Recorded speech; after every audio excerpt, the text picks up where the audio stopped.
Dostal som otázku, že či náhodou Kovářova kobila nebieha, pokiev je bosá.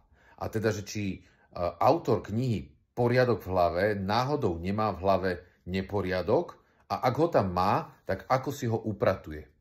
Dajme tomu, že na konci roka.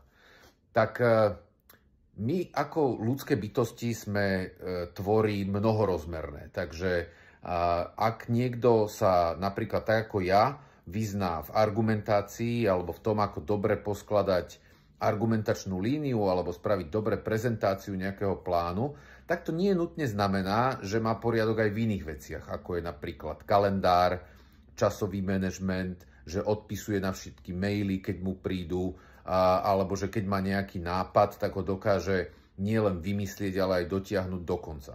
A teda sú veci, v ktorých poriadok mám, myslím si, že ho mám väčší ako mnoho ľudí okolo mňa, a sú ale veci, v ktorých úplne katastrofálne zlyhávam a musím si v nich permanentne nejakým spôsobom poriadok robiť, aby som sa z toho nezbláznil.